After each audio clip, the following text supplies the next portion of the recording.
Galatians chapter 1 verses 6 to 12. Tayo po ito. Sayo po dito sa aking translation. I am astonished that you are so quickly deserting the one who called you by the grace of Christ and adopting a different gospel, which is really no gospel at all. Evidently, some people are throwing you into confusion and are trying to pervert the gospel of Christ. But even if we or an angel from heaven should preach the gospel other than the one we preach to you, let him be eternally condemned. As we have already said, so now I say again, if anybody is preaching to you a gospel other than what you accepted, let him be eternally condemned. Am I now trying to win the approval of men or of God, or am I trying to please men? If I were still trying to please men, I would not be a servant of Christ. 11.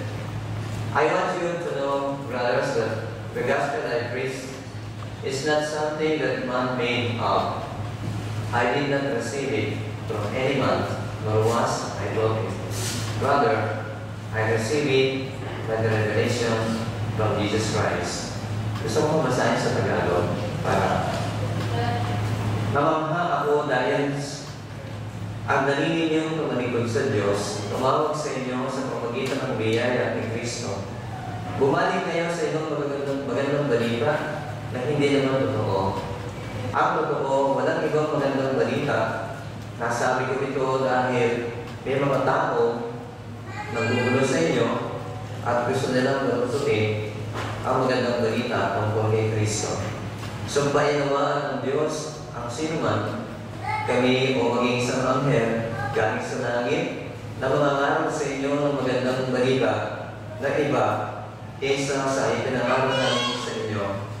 Sinabi na namin sa inyo noon at sasabihin ko pang muli, kung may mangangaral sa inyo ng magandang balita na iba kaysa sa tinanggap ninyo, sumpain siya ng Diyos. Huwag ninyong isipin na ang nais ko ay malugod sa akin ang tao.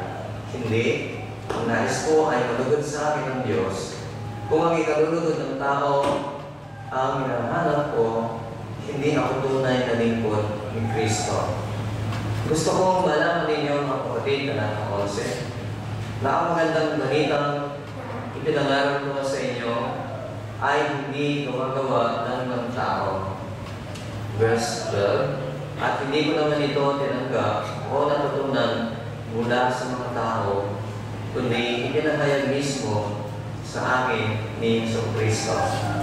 Ang Diyos po, mapala, kanyang salita.